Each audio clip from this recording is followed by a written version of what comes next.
बिस्मिल्लाहिर रहमानिर रहीम। माननीय सभापति, জাতিসংঘের সাধারণ পরিষদের সভাপতি নির্বাচিত হওয়ায় প্রথমেই আপনাকে আন্তরিক অভিনন্দন জানাচ্ছি। আমি আশ্বস্ত করছি যে আপনার এই দায়িত্ব পালনকালে বাংলাদেশ প্রতিনিধি দল আপনাকে পূর্ণাঙ্গ সহযোগিতা প্রদান করবে। জাতিসংঘের ম্যান্ডেটকে সমুন্নত রেখে বৈশ্বিক সংকট সমূহ নিরসনে মহাসচিব অ্যান্টোনিও গুতেরেসের দৃঢ় প্রতিজ্ঞ সাফল্যমণ্ডিত নেতৃত্বের জন্য তাকেও জানাই আন্তরিক সাধুবাদ। সামিট অব দ্য ফিউচার আয়োজনে আমি মহাসচিবের দূরদর্শী ভূমিকার বিশেষ প্রশংসা করছি। সম্মেলনে যে pact for the future and declaration on future generations সর্বসম্মতভাবে গৃহীত হয়েছে, তা এজেন্ডা 2030 পরবর্তী বৈশ্বিক উন্নয়ন কর্মপন্থা নির্ধারণে বিশেষ সহায়ক হবে বলে আমি মনে করি। বাংলাদেশ বিশ্বাস করে যে এই সম্মেলনের অর্জন বৈশ্বিক সমৃদ্ধি অর্জনের জন্য আমাদের সবার অভিপ্রায় ও সহযোগিতা কাঠামো প্রণয়নে দিক নির্দেশক হিসেবে কাজ করবে। এই জুলাই আগস্ট মাসে বাংলাদেশে যে যুগান্তকারী পরিবর্তন সংগঠিত হয়েছে তার প্রেক্ষিতেই আজ আমি বিশ্ব সম্প্রদায়ের এই মহান সংসদে উপস্থিত হতে পেরেছি। আমাদের গণমানুষের, বিশেষ করে তরুণ সমাজের অফুরন্ত শক্তি আমাদের বিদ্যমান রাষ্ট্র কাঠামো ও প্রাতিষ্ঠানিক আয়োজনগুলো আমূল রূপান্তরের এক নতুন সম্ভাবনার দ্বার উন্মোচন করেছে। আমাদের ছাত্র ও যুব সমাজের আন্দোলন প্রথম দিকে মূলত ছিল বৈষম্য বিরোধী আন্দোলন, পর্যায়ক্রমে তা গণ আন্দোলনের রূপ নিয়েছে। এরপর সারা পৃথিবী অবাক বিস্ময়ে দেখেছে কিভাবে সমগ্র বাংলাদেশের মানুষ একনায়কতন্ত্র, নিপীড়ন, বৈষম্য, অবিচার ও দুর্নীতির বিরুদ্ধে রাজপথ ও সামাজিক যোগাযোগের মাধ্যমে দৃঢ়ভাবে রুখে দাঁড়িয়েছিল। আমাদের ছাত্র জনতা তাদের অদম্য সংকল্প ও প্রত্যয়ের মাধ্যমে একটি স্বৈরাচারী ও অগণতান্ত্রিক শাসন ব্যবস্থা থেকে আমাদের মুক্তি এনে দিয়েছে। তাদের এই সংকল্পের মধ্যেই আমাদের দেশের ভবিষ্যৎ নিহিত।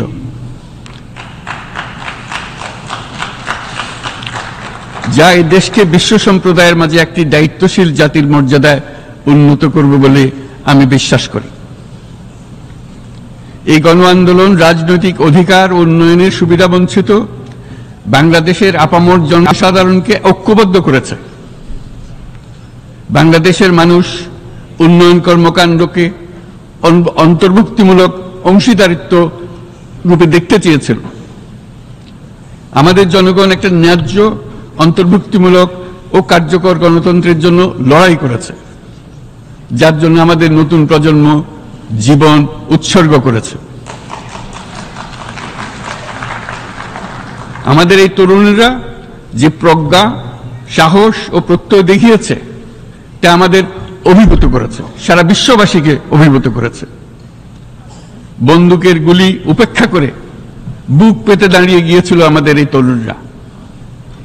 অবৈধ রাষ্ট্র ক্ষমতার বিরুদ্ধে প্রবলভাবে সোচ্চার হয়েছিল আমাদের তরুণ তরুণীরা, স্কুল পড়ুয়া কিশোর কিশোরীরা। তারা নিঃসঙ্গ চিত্তে উৎসর্গ করেছিল তাদের জীবন। শত শত মানুষ চিরতরে হারিয়েছে তাদের দৃষ্টিশক্তি।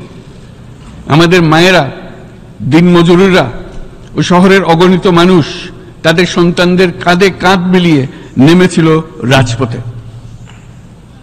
তপ্ত রোদ বৃষ্টি, মৃত্যু ভয়কে তোয়াক্কা না করে তারা সত্য ন্যায়সঙ্গত আকাঙ্ক্ষার বিরুদ্ধে দীর্ঘকালব্যাপী রাষ্ট্রযন্ত্রকে পরিচালনা করার অশুভ ষড়যন্ত্রকে পরাভূত করেছিল। জনগণের এই আন্দোলনে আমাদের জানা মতে প্রায় 800-এরও বেশি জীবন আমরা হারিয়েছি স্বৈরাচারী শক্তির হাতে। উদারনীতি, বহুত্ববাদ ও ধর্মনিরপেক্ষতার উপর মানুষের গভীর বিশ্বাস থেকেই বাংলাদেশ রাষ্ট্রের অভ্যুদয় হয়েছিল। 1971 সালে যে মূল্যবোধকে বুকে ধারণ করে আমাদের গণমানুষ যুদ্ধ করেছিল, সেই মূল্যবোধকে বহু বছর পরে আবার জেনারেশন জি, যে প্রজন্ম জি, নতুনভাবে আমাদেরকে দেখতে শিখিয়েছে। এরকমটি আমরা দেখেছিলাম 1952 সালের ভাষা আন্দোলনে, বাংলাকে মাতৃভাষা হিসেবে প্রতিষ্ঠার সময়। বাংলাদেশের এই অভ্যুত্থান আগামী দিনগুলোতে বিশ্বের বিভিন্ন প্রান্তে মানুষকে মুক্তি ও ন্যায় বিচারের পক্ষে দাঁড়াতে প্রেরণা যোগাবে। আমাদের মুক্তি ও গণতান্ত্রিক আকাঙ্ক্ষাকে বাস্তবে রূপ দিতে আমি তাই আজ বিশ্ব সম্প্রদায়কে আমাদের নতুন বাংলাদেশের সঙ্গে সম্পৃক্ত হওয়ার উদাত্ত আহ্বান জানাচ্ছি। মাননীয় সভাপতি, যে রাষ্ট্র কাঠামো দুঃসহ হয়ে গেছে তার পুনর্গঠনের জন্য আমাদের তরুণরা, দেশের আপামর জনসাধারণ একমত হয়ে আমার এবং আমার উপদেষ্টা পরিষদের উপর আস্থা রেখে সরকার পরিচালনার এক মহান দায়িত্ব আমাদের উপর ন্যস্ত করেছে।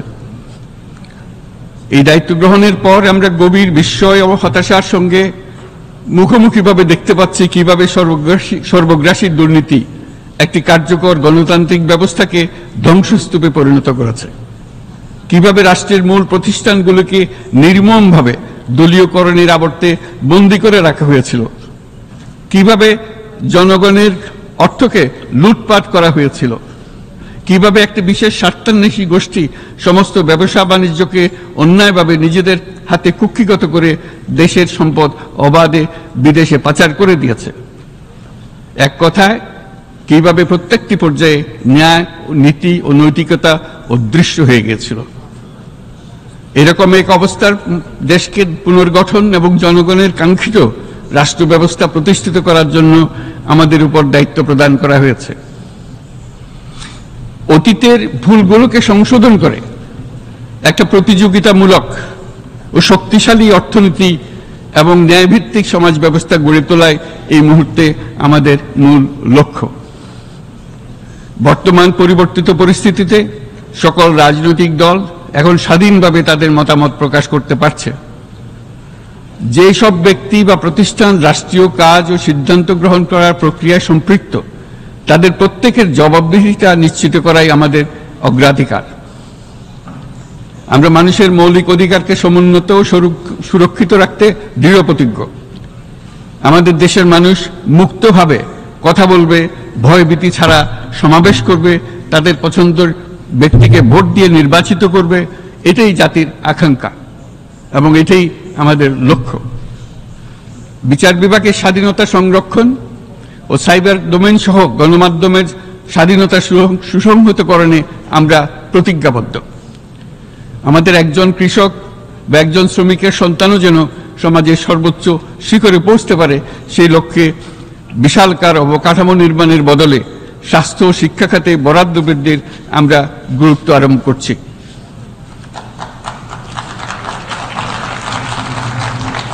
রাষ্ট্র ব্যবস্থার সকল পর্যায়ে সুশাসন ফিরিয়ে আনাই আমাদের অভীষ্ট। বাংলাদেশে যেসব আন্তর্জাতিক, আঞ্চলিক এবং দ্বিপাক্ষিক চুক্তির পক্ষভুক্ত, সেগুলো প্রতিপালনে আমাদের সরকার বদ্ধপরিকর। জাতিসংঘ সহ বহুপাক্ষিক বিশ্ব কাঠামোতে বাংলাদেশের সক্রিয় অংশগ্রহণ ও অবদান অব্যাহত থাকবে। পারস্পরিক শ্রদ্ধাবোধ, মর্যাদা ও স্বার্থ রক্ষণের ভিত্তিতে বাংলাদেশ বিশ্বের সকল রাষ্ট্রের সাথে বন্ধুত্বপূর্ণ সম্পর্ক বজায় রাখবে। মাননীয় সভাপতি, গত 7 সপ্তাহের মধ্যে আমাদের সরকার বিভিন্ন গুরুত্বপূর্ণ পদক্ষেপ গ্রহণ করেছে। আমাদের অনুরোধে সাড়া দিয়ে জাতিসংঘের মানবাধিকার বিষয়ক হাই কমিশনার বাংলাদেশের গণ আন্দোলনকালে সংগঠিত মানবাধিকার লঙ্ঘনের বিষয়ে বিস্তৃত অনুসন্ধান এবং এইসব বিষয়ে ঘটনার পুনরাবৃত্তি রোধে পরামর্শ প্রদানের জন্য একটা ফ্যাক্ট ফাইন্ডিং কমিশন গঠন এবং তার কাজ শুরু করার জন্য দ্রুত বাংলাদেশে পাঠিয়ে দিয়েছে। আমি তাকে বাংলাদেশের পক্ষ থেকে অশেষ ধন্যবাদ জানাচ্ছি।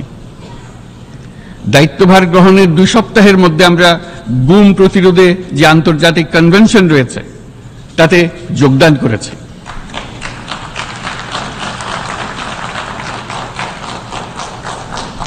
এর আশু বাস্তবায়নের জন্য প্রয়োজনীয় দেশীয় আইন ও বিধি প্রণয়নে আমরা এখন প্রক্রিয়া শুরু করেছি। বাংলাদেশে গত 1.5 দশকে যে সমস্ত গুমের অভিযোগ রয়েছে সেগুলো তদন্ত করার জন্য একটি তদন্ত কমিশন এই মুহূর্তে কর্মরত আছে।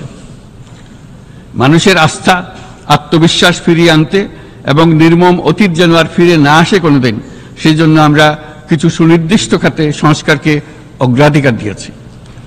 সেই লক্ষ্যে আমরা বিদ্যমান নির্বাচন ব্যবস্থা, সংবিধান, বিচার ব্যবস্থা, জনপ্রশাসন, আইন শৃঙ্খলা ব্যবস্থা সংস্কারের জন্য স্বাধীন কমিশন গঠন করেছি। সংবাদপত্র ও গণমাধ্যমের সংস্কারের জন্যও পৃথক কমিশন সহ আরো কয়েকটি বিশেষ বিষয়ে কমিশন গঠন প্রক্রিয়াধীন রয়েছে। ব্যবসা বাণিজ্যে অনুকূল পরিবেশ সৃষ্টির লক্ষ্যে আমরা ব্যাংক ও আর্থিক খাতের ব্যাপক সংস্কারের উদ্যোগ গ্রহণ করেছি। কোনো বিদেশি ব্যবসা বা বিনিয়োগ যেন ক্ষতিগ্রস্ত না হয় তা নিশ্চিত করতে আমরা বদ্ধপরিকর। এসব সংস্কার যেন টেকসই হয়, দীর্ঘমেয়াদে নিশ্চিত করতে এবং অবাধ ও নিরপেক্ষ অংশগ্রহণমূলক নির্বাচনের জন্য উপযোগী পরিবেশ সৃষ্টি করতে আমরা কাজ করে যাচ্ছি। গণতন্ত্র, আইনের শাসন, সমতা, সমৃদ্ধি অর্জনের মাধ্যমে একটি ন্যায়ভিত্তিক সমাজ হিসেবে আত্মপ্রকাশের অভিপ্রায় বাস্তবায়নে আমি বাংলাদেশের প্রতি আন্তর্জাতিক সম্প্রদায়ের সমর্থন ও গভীরতর সম্পর্ক গঠন করার জন্য আহ্বান জানাচ্ছি।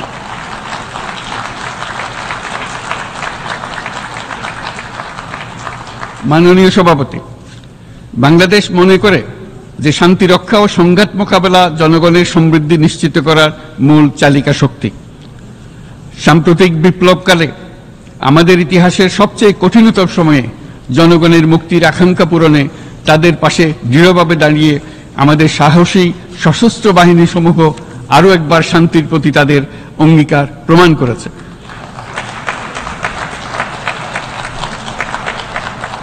এটা সম্ভব হয়েছে শান্তি রক্ষায় আমাদের অঙ্গীকারের কেন্দ্রবিন্দুতে মানবাধিকারকে স্থান দেওয়ার ফলে। জাতিসংঘের পিস বিল্ডিং কমিশনের সূচনা লগ্ন থেকেই শান্তি রক্ষার মতো শান্তি বিনির্মাণেও বাংলাদেশ সমান অঙ্গীকার ব্যক্ত করে এসছে। আমাদের দিনগুলোতে আমরা জাতিসংঘের শান্তি রক্ষা কার্যক্রমে আমাদের মূল্যবোধ ভিত্তিক অবদানের ধারাবাহিকতা রক্ষা, সমুন্নত ও প্রসারিত করতে বদ্ধপরিকর। জাতিসংঘের শান্তিরক্ষা কার্যক্রমে অবদানকারী তৃতীয় বৃহত্তম রাষ্ট্র হিসেবে বাংলাদেশ এখন পর্যন্ত 43টি দেশে 63টি মিশনে শান্তিরক্ষী প্রেরণ করেছে।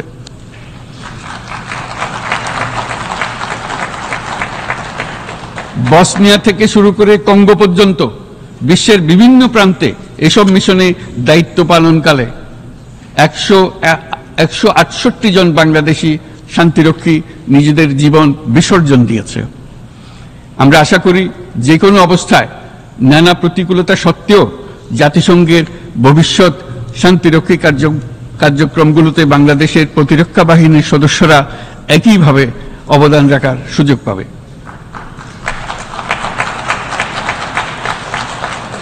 মাননীয় সভাপতি, আমাদের সকলের বাসস্থান এই পৃথিবী বৈশ্বিক অগ্রাধিকারগুলোকে সঠিকভাবে নির্ণয় করতে আগ্রহী। জলবায়ু পরিবর্তন আমাদের সকলের অস্তিত্বের প্রতি হুমকি স্বরূপ। এই গ্রীষ্মে সর্বকালের রেকর্ড ভঙ্গকারী তাপদাহ আমাদের জলবায়ুজনিত পরিবর্তনের কথা স্পষ্টভাবে স্মরণ করিয়ে দিয়েছে। আমাদের যা প্রয়োজন তা হলো জলবায়ু সম্পর্কিত ন্যায় বিচার, যাতে করে দায়িত্বজ্ঞানহীন সিদ্ধান্ত, উদাসীন আচরণ কিংবা এর মাধ্যমে সাধিত ক্ষতির বিষয়ে যারা সংশ্লিষ্ট তাদের দায়বদ্ধ করা যায়।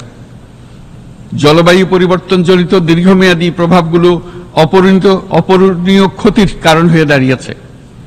আমরা জীব বৈচিত্র্য হারিয়ে ফেলছি, প্যাথোজেনের পরিবর্তনের ফলে নতুন রোগ বাড়ছে, কৃষিক্ষেত্রে চাপ বাড়ছে ক্রমাগতভাবে, পানি সম্পদ ঝুঁকিতে ফেলছে আমাদের বাসযোগ্যতাকে, সমুদ্র পৃষ্ঠের উচ্চতা বৃদ্ধি এবং লবণাক্ততা আমাদের ক্ষতি করছে প্রতিনিয়ত। ঘূর্ণিঝড়ের সংখ্যা ও মাত্রা বৃদ্ধির কারণে যে ক্ষতি হচ্ছে তাকে উপেক্ষা করার সুযোগ নেই।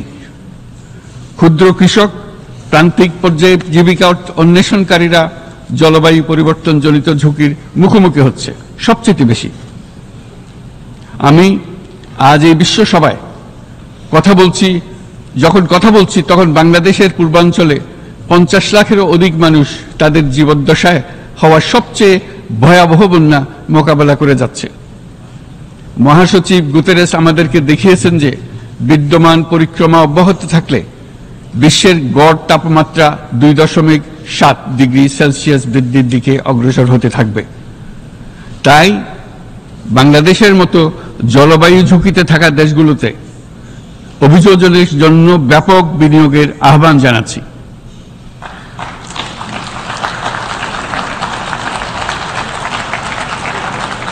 এছাড়াও উদ্ভাবনী শক্তির প্রয়োগ, অতিরিক্ত অর্থায়নের মাধ্যমে লস এন্ড ড্যামেজ ফান্ডকে কার্যকর করা আমাদের জন্য অত্যন্ত গুরুত্বপূর্ণ। একইভাবে আমাদের প্রয়োজন প্রযুক্তির সহজলভ্যতা, সক্ষমতা বৃদ্ধি। নির্দিষ্ট করে বললে আমাদের দরকার জীবন রক্ষাকারী প্রযুক্তি, বিশেষত কৃষি, পানি এবং জনস্বাস্থ্য খাতে, যেখানে ক্ষুদ্র ক্ষুদ্র উদ্ভাবন এবং সমাধানসমূহ ঝুঁকিতে থাকা জনগোষ্ঠীকে রক্ষা করতে পারে। জলবায়ু সংকটের মোকাবেলা এবং বৈশ্বিক অর্থনীতি সুসংহতকরণে আমাদের যুগপথভাবে কাজ করতে হবে। বিশ্ব সম্প্রদায় এখন কার্বন মুক্ত পৃথিবী গড়ে তুলতে মনোযোগী হচ্ছে। বিশ্বের অধিকাংশ মানুষকে এই ধরনের পরিবর্তনের সুফলভোগী করতে হলে নেট জিরো পৃথিবীর দিকে আমাদেরকে অগ্রসর হতে হবে। বাংলাদেশের মতো দেশগুলোকে সাথে নিয়ে যেতে হবে। তা না হলে পারস্পরিক দায়িত্ববোধের মাধ্যমে পারস্পরিক সমৃদ্ধি অর্জনে আমাদের সার্বজনীন অঙ্গীকার পূরণে পিছিয়ে পড়ব আমরা। এই ক্ষেত্রে আমি বিশ্বাস করি সমগ্র বিশ্ব একসাথে 3-0 লক্ষ্য অর্জনের ধারণা বিবেচনা করে দেখতে পারে, যার মাধ্যমে আমরা শূন্য দারিদ্র্য, শূন্য বেকারত্ব এবং শূন্য নেট কার্বন নিঃসরণ অর্জন করতে পারি। যেখানে পৃথিবীর প্রতিটি তরুণ তরুণী চাকরি প্রার্থী না হয়ে বরং উদ্যোক্তা হিসেবে নিজেকে প্রতিষ্ঠিত করার সুযোগ পাবে। তারা যেন এই সম্পদের সীমাবদ্ধতা সত্ত্বেও নিজ নিজ সৃজনশীলতার বিকাশ করতে পারে, যেখানে একটি ব্যবসায়িক উদ্যোগ সামাজিক সুফল, অর্থনৈতিক মুনাফা এবং প্রকৃতির প্রতি দায়িত্বশীলতার মধ্যে একটি চমৎকার ভারসাম্য আনতে পারে, যেখানে সামাজিক ব্যবসার মাধ্যমে যে কোনো ব্যক্তি ভোগবাদী জীবনধারা থেকে উত্তরণ করে সামাজিক ও অর্থনৈতিক পরিবর্তনের সৃজনশীল শক্তি হিসেবে নিজেকে প্রতিষ্ঠিত করতে পারে।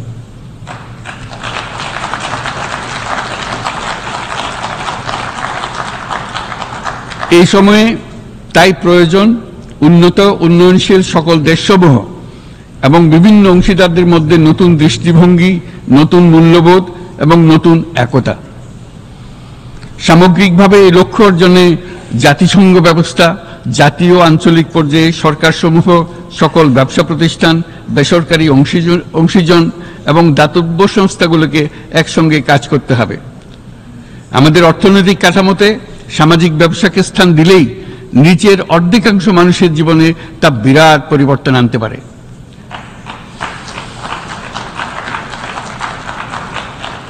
এই পদক্ষেপ একই সঙ্গে জলবায়ুর ধ্বংসাত্মক গতিকে সফলভাবে রোধ করতে পারে এবং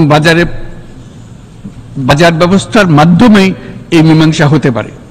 এ বিষয়ে আমি মহাসচিব গুতেরেসের বিশেষ দৃষ্টি আকর্ষণ করছি। মাননীয় সভাপতি,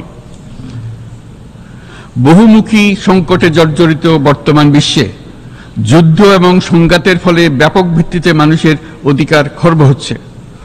বিশ্ববাসীর উদ্বেগ এবং নিন্দা সত্ত্বেও গাজায় গণহত্যা থামছে না।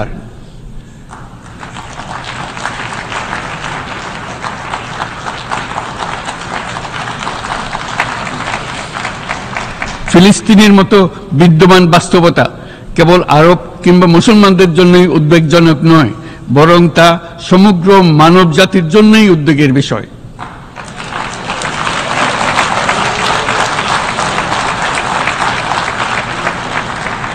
একজন মানুষ হিসেবে প্রত্যেক ফিলিস্তিনির জীবন অমূল্য।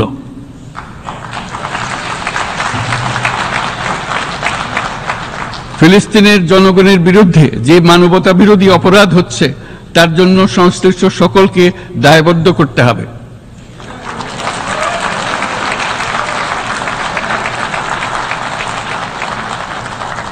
ফিলিস্তিনের জনগণের উপর চলমান নৃশংসতা, বিশেষত নারী এবং শিশুদের সাথে প্রতিনিয়ত যে নিষ্ঠুরতা বিশ্ব দেখাচ্ছে, তা থেকে নিস্তারের জন্য বাংলাদেশ অনতিবিলম্বে সম্পূর্ণ যুদ্ধবিরতির আহ্বান জানাচ্ছে।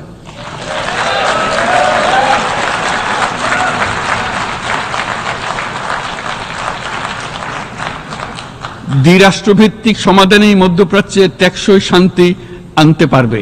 তাই জাতিসংঘ সহ আন্তর্জাতিক সম্প্রদায়ের সকলকে এর বাস্তবায়নের জন্য এখনই উদ্যোগ নিতে আহ্বান জানাচ্ছি।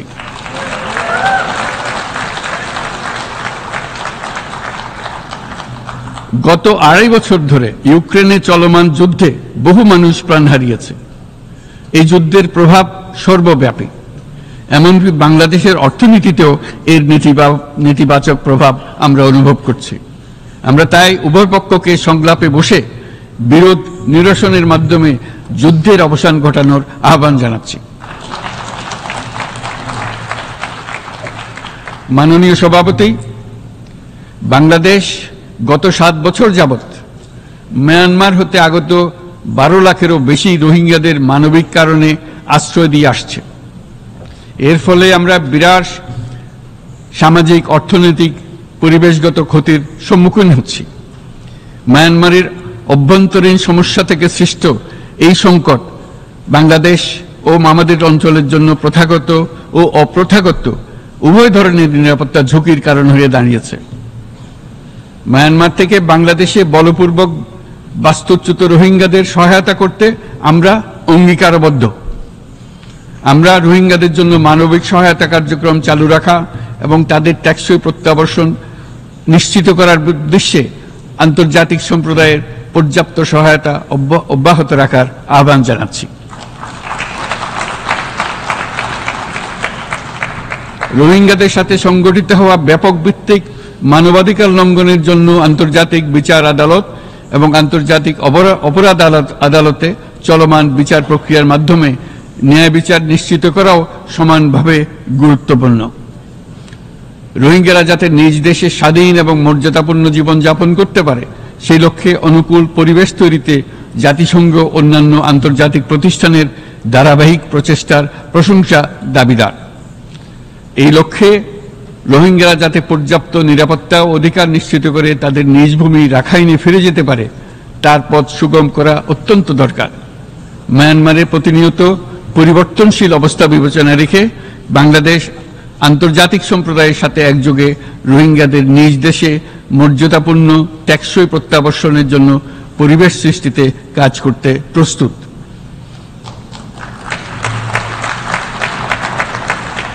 মাননীয় সভাপতি, রাজনৈতিক মুক্তি এবং সামাজিক অর্থনৈতিক জাগরণ ব্যতীত শান্তি ও নিরাপত্তা নিশ্চিতে সাফল্য অর্জন করা সম্ভব নয়। প্রায় 1 দশক পূর্বে বিশ্ব সম্প্রদায় সর্বসম্মতক্রমে এজেন্ডা 2030 প্রণয়ন করেছিল। আমরা সবাই আমাদের সামষ্টিক আকাঙ্ক্ষা ও বিশ্বাস অর্পণ করেছি এই সার্বজনীন টেকসই উন্নয়ন অভিষ্টগুলো অর্জনে। সার্বিকভাবে মাত্র 17% ও কম লক্ষ্যমাত্রা অর্জন হয়েছে। স্পষ্টতই এই ক্ষেত্রে অনেক উন্নয়নশীল রাষ্ট্র আরও পিছিয়ে আছে। উন্নয়নশীল দেশগুলোকে এসডিজি অর্থায়নের বছরে প্রায় 2.5 থেকে 4 ট্রিলিয়ন মার্কিন ডলারের সমান ঘাটতি মোকাবেলা করতে হচ্ছে। উন্নয়নশীল বিশ্বের ঋণের বোঝা, ক্ষয়িষ্ণু আর্থিক সক্ষমতা এবং জলবায়ু পরিবর্তনের ক্ষতিকর প্রভাবের কারণে বাংলাদেশের মতো দেশগুলিতে বেশি ঝুঁকিতে রয়েছে। আমরা আশা করি উন্নয়নের জন্য অর্থায়ন সংক্রান্ত চতুর্থ আন্তর্জাতিক সম্মেলনে এই ধরনের জটিল এবং কাঠামোগত সমস্যাগুলোর দিকে নজর দেওয়া হবে। বহুপাক্ষিক আর্থিক প্রতিষ্ঠানগুলোকে এমন অভিন্ন লক্ষ্যে নিয়ে যাওয়ার কাজ করতে হবে যাতে সকল রাষ্ট্র সমানভাবে সম্পদ ও সুযোগের ব্যবহার করতে পারে। তারা নিজেদের কর্মসূচিতে সামাজিক ব্যবসাকে গুরুত্বপূর্ণ ভূমিকা দিতে পারে, যাতে নিম্ন আয়ের দেশগুলোর বাস্তবতাকে বিশেষভাবে মোকাবেলা করা যায়, যা ব্যবসায়ী উদ্যোগ এবং ব্যক্তির সৃজনশীলতাকে উদ্বুদ্ধ করে, যা বঞ্চিত জনগোষ্ঠীকে বিশালভাবে সহায়তা করে। এই ক্ষেত্রে অবৈধ অর্থের প্রবাহ এবং উন্নয়নশীল দেশগুলো থেকে সম্পদ পাচার বন্ধ করা অত্যন্ত আবশ্যক। উন্নয়নশীল দেশগুলো থেকে পাচার হয়ে যাওয়া সম্পদ ফেরত আনার জন্য আন্তর্জাতিক সহযোগিতা জোরদার করতে হবে। আমরা আশা করি কর ফাঁকি রোধে আন্তর্জাতিক কর কনভেনশন অতি শীঘ্রই গৃহীত হবে। মাননীয় সভাপতি, আমরা যে নিবিড়ভাবে সংযুক্ত বিশ্বে বসবাস করছি, সেখানে অভিবাসন এবং মানুষের অবাধ প্রবাহ এক অলঙ্ঘনীয় বাস্তবতা। বাংলাদেশি নাগরিকরা প্রতিনিয়ত বিভিন্ন দেশে অভিবাসী হিসেবে যাচ্ছেন। তারা বিভিন্ন দেশে তাদের কর্মসংস্থানের সন্ধানে আছেন। বিশ্বের বিভিন্ন প্রান্তে এই মুহূর্তে প্রায় 1.5 কোটি প্রবাসী বাংলাদেশি আছেন। সকলের জন্য অভিবাসনের উপযোগিতা নিশ্চিত করতে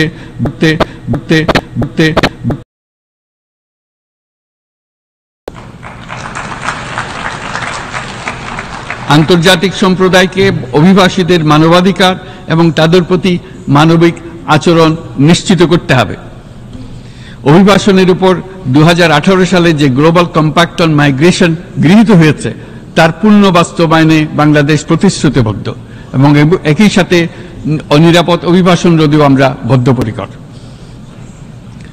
মাননীয় সভাপতি, প্রতি বছর প্রায় 25 লক্ষ তরুণ তরুণী বাংলাদেশের শ্রমবাজারে যুক্ত হচ্ছেন। বাংলাদেশের বিপুল জনশক্তির প্রায় 2/3 তরুণ। এই জনশক্তিকে বর্তমান ও আগামীর জন্য গড়ে তোলা বাংলাদেশের জন্য একটা বড় চ্যালেঞ্জ। ক্রমপরিবর্তনশীল কর্মজগতে একজন তরুণকে প্রতিনিয়ত নতুন দক্ষতা অর্জন করতে হয়। এই কর্মপরিবেশের সাথে মানিয়ে নেওয়া শিখতে হয়। এই জন্য বাংলাদেশ যখন মধ্যম আয়ের দেশ হিসেবে উন্নতি হচ্ছে, তখন আমরা শিক্ষা এবং প্রযুক্তিগত সহায়তা লাভের উপর বিশেষ জোর দিচ্ছি। এবার কৃত্রিম বুদ্ধিমত্তার বিষয়ে আসি। কৃত্রিম বুদ্ধিমত্তার অভাবনীয় বিকাশ এবং এর বহুমাত্রিক প্রয়োগে বাংলাদেশ বিশেষভাবে আগ্রহী। আমাদের তরুণ সমাজ জেনারেটিভ আর্টিফিশিয়াল ইন্টেলিজেন্সের সম্ভাবনা নিয়ে উচ্ছ্বসিত। একজন বিশ্ব নাগরিক হিসেবে তারাও চায় নতুন পৃথিবীতে নিয়োজিত হতে, কর্মক্ষম হিসেবে নিজেকে গড়ে তুলতে। বাংলাদেশের মতো বৃহৎ তরুণ জনগোষ্ঠীর দেশ যাতে কৃত্রিম বুদ্ধিমত্তার প্রয়োগজনিত অর্জিত সুফল থেকে পিছিয়ে না পড়ে, বিশ্ব সম্প্রদায়কে তা নিশ্চিত করতে হবে। একই সঙ্গে নিশ্চিত করতে হবে যেন কৃত্রিম বুদ্ধিমত্তার কারণে কর্মক্ষেত্রে মানুষের চাহিদা ক্রমাগতভাবে সংকুচিত হয়ে না যায়। এই প্রসঙ্গে আমি উল্লেখ করি যে আমরা ভিন্ন একটা ইন্টেলিজেন্স, অটোনোমাস ইন্টেলিজেন্স, অর্থাৎ যে কৃত্রিম বুদ্ধিমত্তা নিজেই নিজের কৃত্রিম বুদ্ধিমত্তাকে সম্প্রসারিত করতে পারে মানুষের কোনো হস্তক্ষেপ ছাড়াই, তার ব্যাপারে আমরা বৈজ্ঞানিকদের দৃষ্টি আকর্ষণ করতে চাই। তারা যেন এই ক্ষেত্রে অগ্রসর হওয়ার আগে মানুষের উপরে প্রভাব সম্বন্ধে নিশ্চিত হয়ে অগ্রসর হন। আমাদের ধারণা অটোনোমাস ইন্টেলিজেন্স মানুষের অস্তিত্বকে বিপন্ন করে তুলতে পারে, কাজে এই ব্যাপারে আমাদের সম্পূর্ণ সজাগ থাকতে হবে। মাননীয় সভাপতি, আমাদের আসলে দরকার নতুন ধরনের সহযোগিতা কাঠামো, যেখানে বৈশ্বিক ব্যবসা ও জ্ঞানের অধিকারী গোষ্ঠী মানুষের চাহিদাগুলোকে যথাযথভাবে অনুধাবন করবে।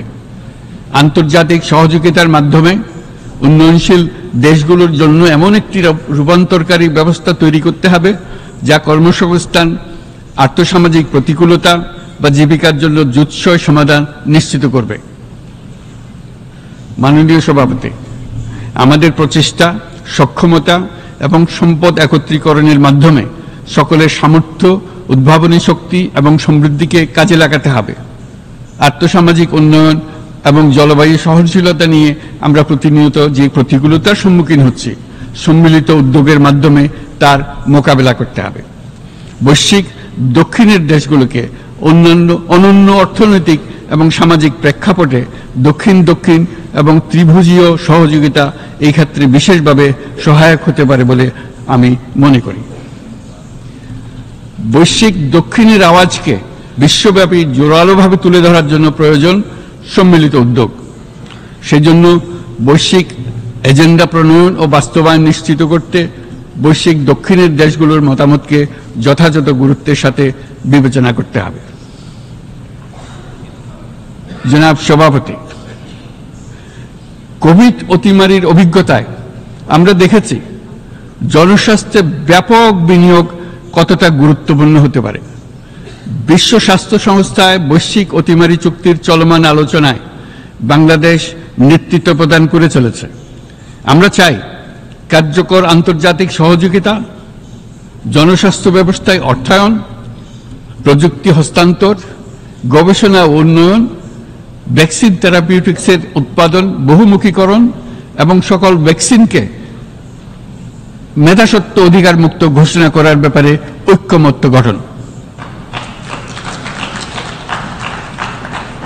অসংক্রামক রোগসমূহের বিরুদ্ধে লড়াইয়ে এই বিষয়গুলি অত্যন্ত গুরুত্বপূর্ণ। জনাব সভাপতি, এবছর আমরা জাতিসংঘের সাথে বাংলাদেশের অংশীদারিত্বের সুবর্ণ জয়ন্তী উদযাপন করছি। গত 50 বছর ছিল আমাদের জন্য একটা পারস্পরিক শিক্ষণীয় সম্মিলিত যাত্রা। সীমিত উপায়ে বাংলাদেশ বৈশ্বিক শান্তি ও নিরাপত্তা, ন্যায়, সমতা, মানবাধিকার প্রতিষ্ঠায় ধারাবাহিকভাবে অবদান রেখে আসছে। আমাদের সমন্বিত প্রয়াসের পেছনে আছে সত্যিকার অর্থে একটি নিয়মভিত্তিক বৈশ্বিক ব্যবস্থা গড়ে তোলা।